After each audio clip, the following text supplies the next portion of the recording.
Welcome to the Hidden Why podcast, episode 1105, my interview with Scott Young, discussing his newest book, Get Better at Anything. Enjoy. Hello, Scott, and welcome to the Hidden Why podcast. Or should I say, welcome back to the Hidden Why podcast. Oh, thank you for having me back again. It's great to be here. Great to have you back, mate. And I'm not sure if we did a video last time, but good to see you. You're looking well. And you've written a new book, Get Better at Anything, 12 Maxims for Mastery, off the back of your previous book, obviously, that we talked about, Ultralearning. Yeah. No, I'm excited to talk about that too. Very exciting subject. And I think for the people that listen to this podcast, at least, most of us want to be able to improve and grow, and that's what it's about, growth. Yeah. I think growth in life, and something that I missed for many years of my life, after school at least, is that part of growth and learning, you know? Yeah. I mean, like the highest highs of our life are when we can really get a grasp on something that like was struggling for us. We were having difficulty, and then, I'm getting it. I'm good at this. I mean, it's an experience that really drives me to understand the research, write these books. Yeah. What does it mean to you, learning and growth? Like, what is that all about for you personally? Well, I mean, this has been just a real through line for my whole career. We've been talking about how, the last book was Ultralearning. I decided to write more about this topic because I felt like there was still more to say. There's more to say about the ideas that go behind, how do you get better at things? And for me, the idea of learning is really just an expanding of the things you know, of the things that you can do, and the possibilities that you see for your life. So it's really central, I think, to flourishing as a human being. Absolutely. In your life, what has led you to, researching and writing on such topics? Yeah, I mean, when we probably talked about it when we were talking Ultralearning, that's probably about 5 years ago. But I mean, I got started in this. I was writing a website where I was writing about student advice. I was a student. I was giving studying tips. And after that, I did some intensive self-directed learning projects. I did one called the MIT Challenge, learning MIT's 4-year computer science curriculum over 12 months. I learned multiple languages, learning portrait drawing, quantum mechanics, other things like this, documenting on my website. And this was a real interest of mine, of like learning specific things that I wanted to figure out, well, what does the research say? What does the science say about how people learn? How can we learn better? So I can, try to take some of the experiences that work for me, but generalize them and try to apply them to a wider group of people. And also for my own interest, for the skills that I'd like to learn in the future. Yeah, not just, about work necessarily, is it? It's about life in general, like just learning to be, I guess, better at life and find more joy in life. Yeah, I mean, our work is like such an important part of our lives. And so being good at our jobs, being good at the skills that pay us money is like an obvious economic material incentive to learn things. But I mean, even our hobbies, even like, whether you like skiing or whether you like playing basketball or golf or these kind of things, depends a lot on, do I feel like I'm capable of getting better at those things? Yeah. And so if you feel like you're stuck, if you feel like, I'm not that good at this and I don't know how to get any better, then it can be frustrating, right? So I think it encompasses far more than just the things that pay off in monetary terms. Yeah, well, I mean, again, we spend so much time at work every day. It's important to have, I think, learning is part of that, and if you just went into work and weren't progressing or weren't learning, weren't growing, you're going to be pretty dissatisfied with your life in general if that's, half your day where you spend your time. Definitely. And I mean, so much of our professional lives are also geared around, maybe we'd like to do something with our work. Maybe we'd like to work in a different field, a different industry, move up in our careers, start a business. And there's a lot of fear. There's a lot of trepidation surrounding, like, do I think I could do this? Do I think I have the ability to pull it off? And so, I mean, it's a lot of work to try to make progress. I don't want to say that you can just read a book and it'll happen instantaneously. But if you know the principles behind how it works, I think it can help you give that confidence to, like, you know what, I'm going to try to take on a new project. I'm going to try to take on a new role that maybe I wouldn't have felt confident to do before. Yeah. So we talked about Ultralearning last time, and we're talking about, Get Better at Anything this time. What's the bridge between the two books? Can you explain that for us? Yeah, so with Ultralearning, my focus was a little bit more narrow. I wanted to look at people who were taking on these intensive self-directed learning projects, obviously using some of my own stories, but also focusing on people who were kind of extreme in some way, that they had taught themselves difficult Right. skills. I have, people Tons of creating their examples in own there. video games, learning every single part of video game design, people learning like a dozen languages, these sort of extreme individuals. One of the stories that kind of bridged this gap of like wanting to write about the new book was learning about people getting really good at Tetris. And Tetris may seem like kind of a trivial subject, but it was one of those ones that when you dig into it, it reveals a principle that applies really broadly everywhere. So Right. Tetris is a game that came out about 30 years ago, and people were obsessed with it. I mean, there was people playing it all the time, so much that they even called it the Tetris effect, that people were like hallucinating falling blocks. This is back in the early 90s. But if Yeah. you look at the world record performance, so the records they keep for the best possible Tetris players, Right. the people of that era weren't actually that good. Now there's like 12-year-old, 13-year-old kids that are like unfathomably better than the people were back in that era. And what was the Hmm. difference? Well, the difference is that the people today have the internet, they have live streamers, they have people that they can study and learn from so that the best techniques get transmitted directly and they can, really use the best practices right away. Whereas before it used to be, well, maybe your brother's older friend knows some trick and you can learn it from Right. them, but that's all it goes from. They didn't have that And access to information. no, and this turns out to be like a really relevant principle for learning at work, for learning on the job, because if you're in an environment where you can learn from the best people who are performing a craft, you can see what they're doing, you can see how they're doing it is documented and shared, you can progress a lot faster. Whereas if you don't have that, you can't. And so what was different between this and the previous book is that this wasn't really a story about an individual at all, but a story about how changes in the environment and finding the right environment could make such a big difference in the possibility not of just getting better as an individual, but getting better as an organization or getting better Right. as for an entire field or discipline. Interesting. And that, yeah, I can think of so many different examples in my personal life where, that environment would certainly have a greater impact in what I'm trying to achieve or do. So Yeah, yeah, you're suggesting it's not just about, I guess, the internet. That's just the story about, how we have access yeah. to information in our environment that we surround ourselves with can help have more an impact on what we're trying to achieve. Yeah. So I mean, Like surrounding in, yourself by the five best people or five, the people you surround yourself with, that sort of story. well, I think that does help. I mean, obviously we get like this sort of unconscious influence from other people, but more Mm. just how the ability to learn from other people, the ability to have an environment that facilitates that is so important. And so in this book, I spent a lot more time looking at not individuals, but whole systems for learning. So again, we're talking about this Tetris example to start, but I have a whole section where we're talking about pilot training and what we found from that, and people who are science fiction book authors and jazz improvisers, and this sort of how different cultures and setups and environments that how they can facilitate and constrain learning, and what factors we need to be looking for when we're choosing where to learn, choosing how to learn and how to improve. Okay. So the environment, what should we be looking at as far as what factors we need to consider when we're trying to learn something or progress? Well, I think the most important factor, and this is the one that we were talking about with the Tetris example, is how easy is it to learn from other people? So I divide the book into see, do, feedback, and see is the idea that most of what we know comes from other people.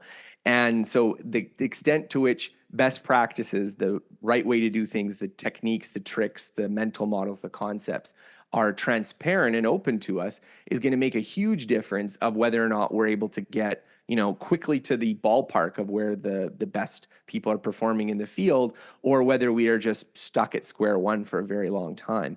And Mm-hmm. so obviously, when we're thinking about, like, let's say your business life or your where you're working, where you choose to work can make a big difference. I mean, it can make a big difference if you are like the only person with a specialty at your firm and there's not that many other people you can learn from, versus if you're at a company where there's lots of people who are doing it, or maybe even people who are doing cutting edge work, is going to make a big difference of whether you're able to progress. So being able to see it and, yeah, I guess have that knowledge around you so you can improve in that particular sector is important. And I can see that in organizations, the organizations that thrive and the organizations that don't, but also the individuals that succeed quite well. You know, they generally surround themselves and plug into that environment of people, so they can Yeah. continually learn. Well, and I think it also shows the difference between maybe more like academic learning and learning on the job, and why that social piece is so important. Because like in school, you're given the book, you're given the examples, you're saying, okay, here and study this. And so it's just, kind of your raw brain power determines how well you learn. Whereas I think Mm, what a lot of people have learned in these sort of, on the job context is that because it's not always transparent, because you have to like know someone who knows someone, or you have to know the skill, or you have to be able to ask the question of the person, and it's not written down everywhere. It just, this social dimension, the communication involved to learn these things becomes so important. So it yeah. was an aspect that I was very interested in exploring, because obviously it's so important for a lot of the real world skills we care about. Yeah, I was terrible at well, I wasn't terrible at school, but getting the textbook and having to study, yeah, I could do it, and I could spend hours doing it, and I could try and ace the test, but it didn't last. Yeah. And I found certainly in life that me being around someone who has that skill that I desire to improve in pays off um, big time. What can we do in that seeing sort of what can we do to improve that part? If we're trying to, progress in something, what things should we be looking for? Yeah. So I think the basic idea and the basic concept that's very important is being able to see how people solve problems. Because often we're dealing with problems, and problem solving is this inherently mental activity of, you're Mm, thinking in your head of how you're working through it.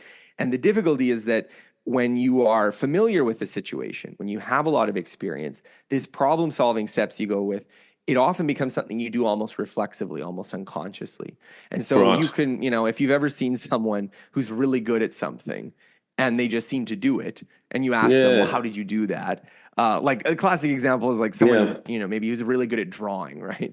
And they just draw something and it looks like the thing that they're drawing. And maybe you're just drawing stick figures and you're like, how did you do that? And they're just like, oh, well, you just draw it the way that it looks, which is not always helpful advice. And so some of the challenge that we have in learning from other people, and this is true on the job, especially when you have people that maybe have been in the career for 10 years, is how do you surface the stuff that is, automatic for them? They don't think about it, or is so obvious that they don't even want to mention it. And so, I have a whole chapter where we talk about like, how do you do interviews, like this kind of thing that we're doing Mm, right now, to try to mm. surface those issues, surface those details that will seem obvious to the person, but maybe it's not obvious to you. Yeah. Yeah. And I totally get it. That second nature sort of thing, and I'm guilty of it myself, where you just do things and you've got some, younger apprentice there, Yeah. but you're just like, I don't know, it's just natural to me. But because you've been doing it for Yeah. so long, there is obviously something that you've learnt along the way. So how do you open that up to stop those boundaries? And I think definitely in my life, I've seen it where people generally close off because they don't want to share.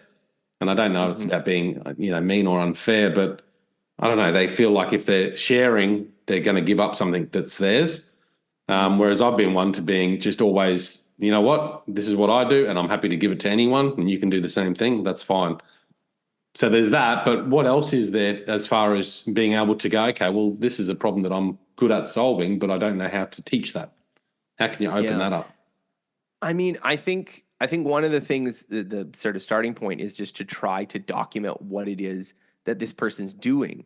And Right. again, we kind of focus very much on this very high level. So Mm. one of the methods that cognitive psychologists use, who do this kind of cognitive task analysis, is this critical decision method, where basically you get them to look at a decision they made or a situation they faced, and you walk them through kind of like, okay, what did you do this time? Why did you do this? What was this? And basically you break it down like if you were a journalist kind of tracking a story to figure out beat by beat what is happening. And you Right. can, we've applied this.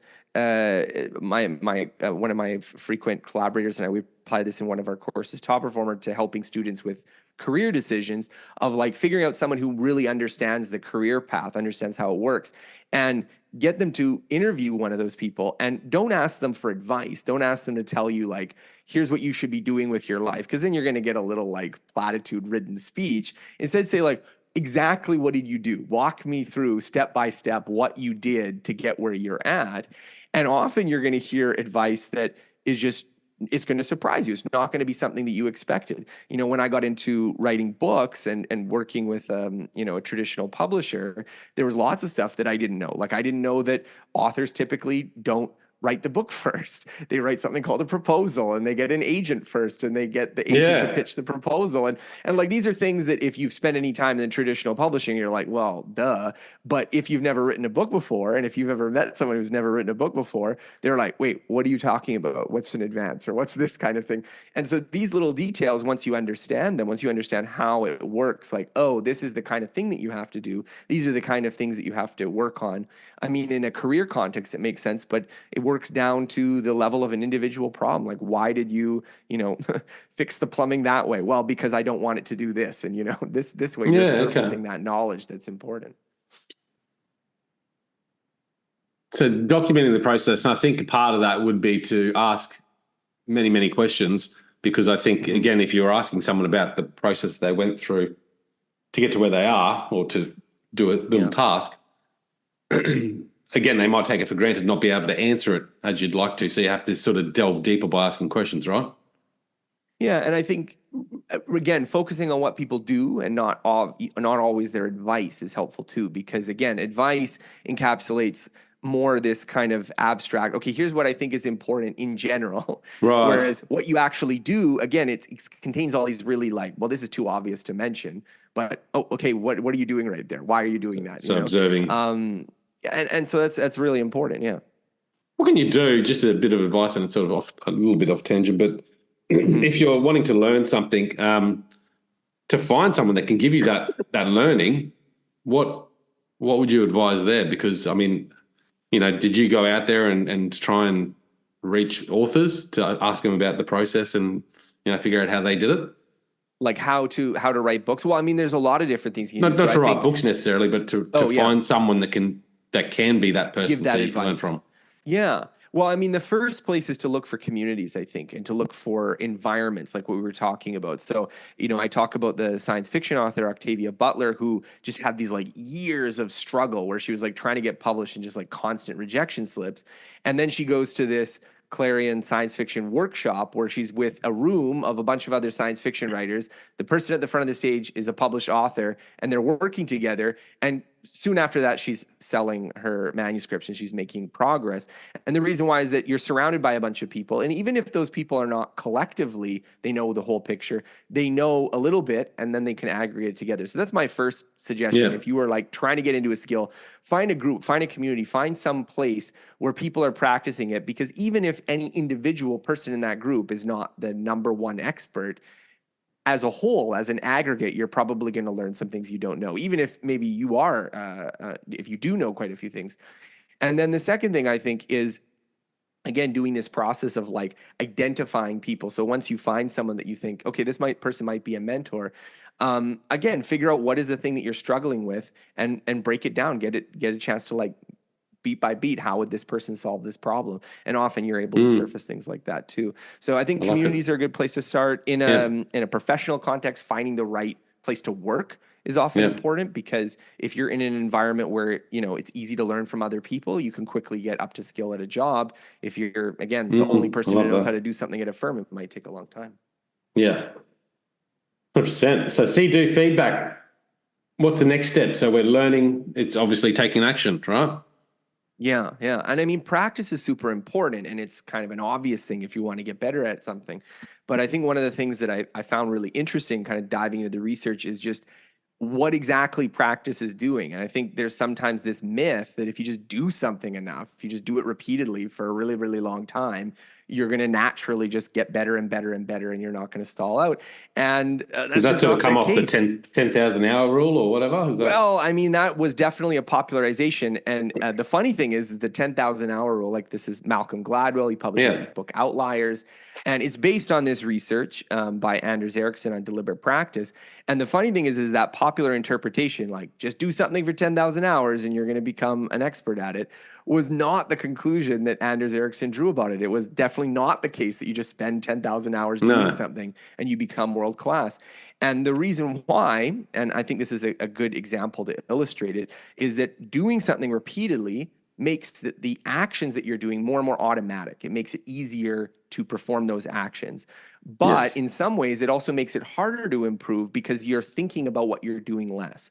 So to give an example, you're typing on a Right. keyboard. There's two ways you can do it. You can do the touch typing method where you have the hands on the home row and you move each finger to hit each key, or you can hunt and peck with one or maybe two fingers to type out an email. Now, if you hunt and peck, if you're one of these people that hunts and pecks, and you do it for 10 years, that's not going to spontaneously evolve into touch typing. You're going to just hunt and peck a little faster, a little faster, a little faster. And so you can get stuck with a kind of inferior method and plateau way, way below than you could with even, a month of practicing touch typing. And so in this sense, practice is this kind of double-edged sword that it's very important. Obviously, it's very important for getting good at things, but we also need to be careful about what kind of practice we're doing, because this effort-saving tendency of the brain to just make these procedures automatic can also make it harder to improve in some cases if we're practicing the wrong things. Is that why they say, a lot of the successful or elite performers are lifelong learners? They're constantly focusing on their art and constantly trying to find ways to improve. Definitely, and I think that that's something like in our jobs when we're doing something. I've been writing essays for close to 20 years now, and it would be nice to think that if I just keep writing essays every year, I just get steadily better. But I don't think that's the way that works. I think that probably after about a year or two, whatever essay writing ability I had would have plateaued. So any improvements that I've made since then have been because of deliberate efforts to not write the way that I'm writing right now, to do something that's beyond that. And that doesn't happen Right. automatically. You can Interesting. definitely just write for 1 or 2 years and then just coast for after that. So, I mean, not everyone needs to be the best at everything they do, and you have to be very selective about where you're going to apply this effort. But I think understanding that principle is important, because if you just take for granted that 10,000 hours is going to get you there, you might get to 9,000 hours and be like, oh, maybe not.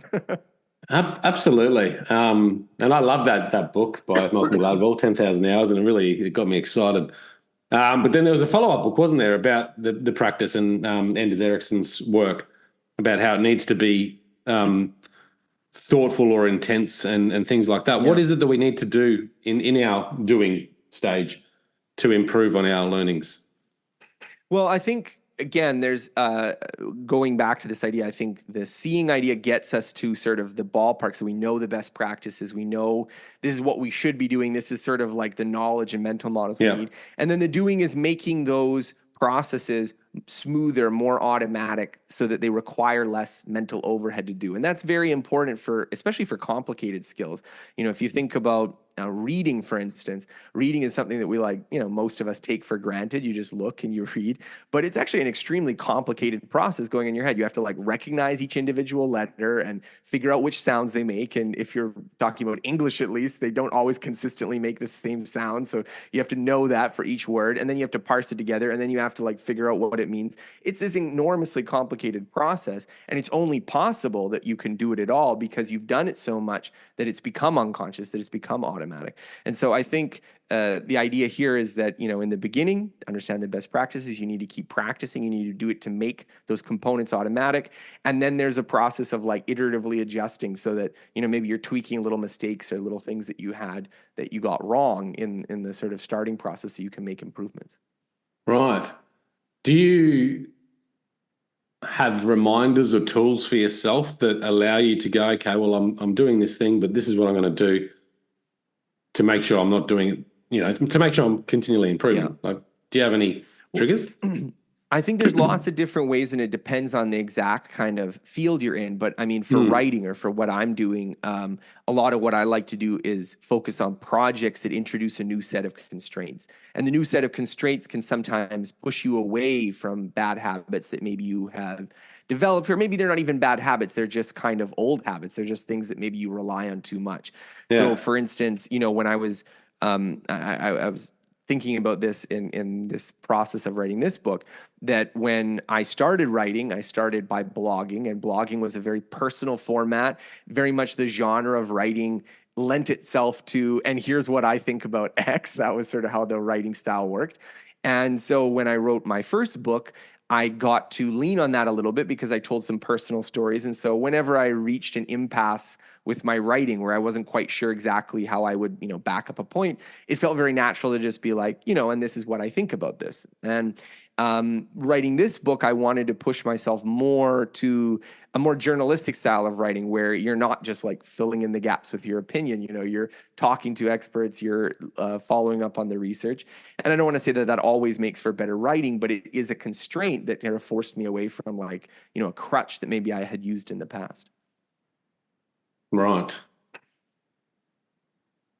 How did you find those constraints? Like,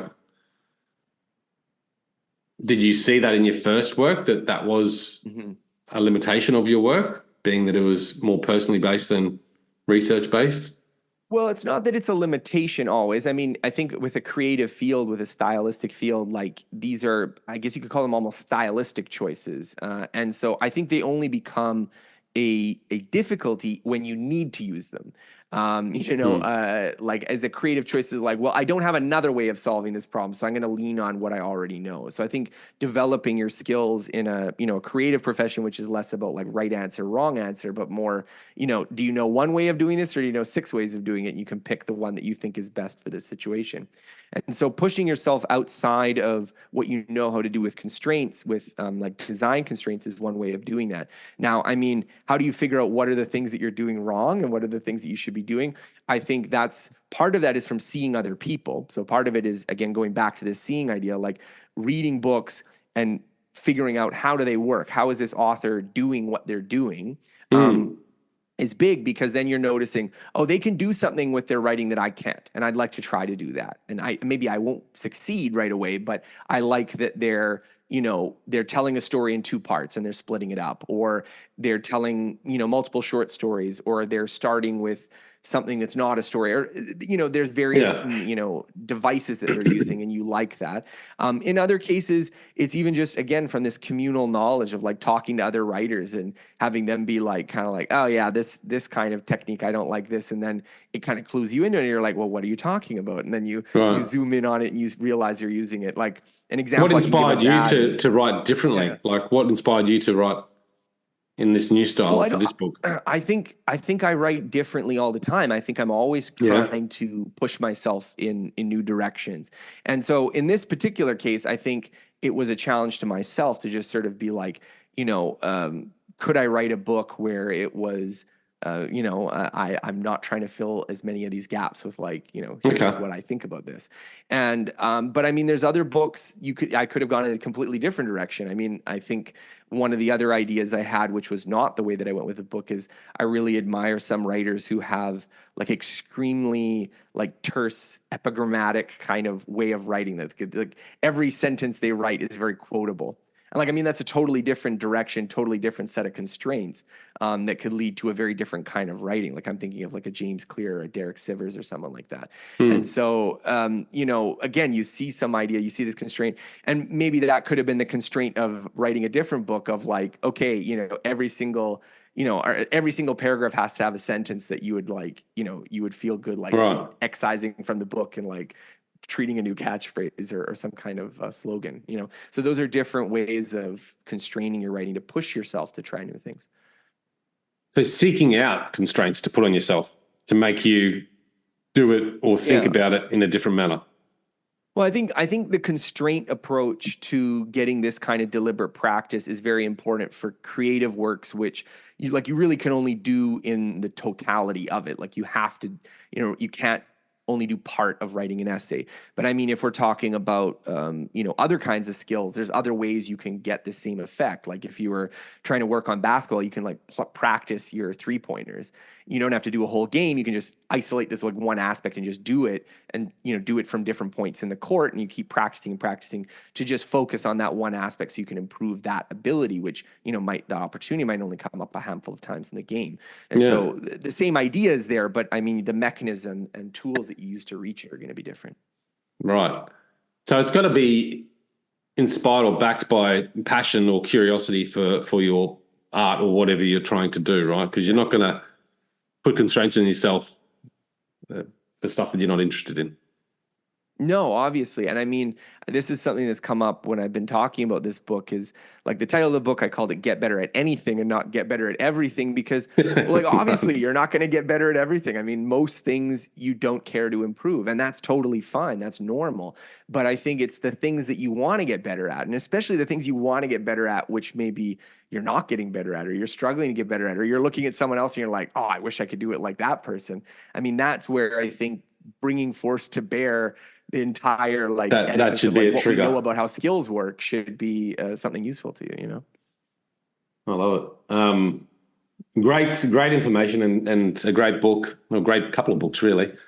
And I think it's inspirational, Scott, for me at least, and for the audience, I'm sure, to have this conversation because you're right. There's so many things that I'm thinking about right now in my life. There's a lot of things that I don't care about and I don't need to get better at, and I'm happy to leave on autopilot. But there's so many things that I do love and I am passionate about, but I don't put in enough the see-do feedback, I guess, into that art. So I think you've left me feeling inspirational to go out there and go, you know what? These are the couple of key areas that I really want to improve in, and thinking about how I can bring a bit of this into that to you know, and again, bring more joy into life because I think that's what it's all about. Yeah, definitely. It's not all just drudgery and grinding it out. It's about how do you get more of the things that you really care about. Yeah. Well, I think you've left a positive tone there, mate. Appreciate you coming back on, Scott, and congratulations on the new book. Hope it goes really well. Any final message for the audience, or where can people reach you? Yeah, so they can come to my website at scotthyoung.com if they're interested, and the book is available on Amazon, Audible, wherever you get your books. If you're interested in diving deep into the process of getting better at things, the book is there.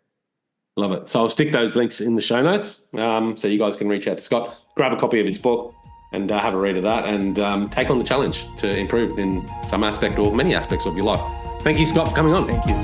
Thank you so much. Till next time, guys. Peace, passion, and purpose. See you soon. Thanks, guys, for listening to this episode. I hope you enjoyed what you heard. I hope you love what you're hearing. If you like this episode, guys, or any of the episodes that you're listening to here at The Hidden Why, please do me a favor by sharing it. You can share it with your families. You can share it with your loved ones. You can do that by using your favorite social media channels, using the icons on the platform that you're listening to The Hidden Why podcast. Also, guys, if you're a fan of the show, please connect with me. Connect with me at thehiddenwhy.com. I love to hear from you. I love to converse with the people that listen to this show to find out what they enjoy, what they don't enjoy, and perhaps if they have any questions or feedback for the show as well. You can stay up to date with all that I'm releasing here, guys. I do a solo show every Monday, a 3-minute thought every Thursday. I do 2 interviews a week on a Wednesday and a Saturday, and a book review every Friday. You can stay up to date with all that by subscribing to my newsletter at thehiddenwhy.com. Just enter your email address there, and also subscribing to the podcast on the platform that you choose to listen to your podcasts. You can also support the show, guys, by using the Amazon links at thehiddenwhy.com. So if you like books, you can get all the books that I review there, and anything else really that you like to purchase through Amazon. So use that link, it helps support the show. And we've also got a deal with Audible, guys. Audible is a fantastic way to listen to all your favorite books. We've got a deal with them so you can get 2 free books when you subscribe subscribe to a 30-day free trial. So check that out again at thehiddenwhy.com. Guys, that's it from me. You know what to do. Go out there, breathe more passion into every single moment. Do everything with greater purpose, and in doing so you will discover your hidden why. This is The Hidden Why. My name is Lee Martinuzzi. Until next time, peace, passion and purpose. See you soon.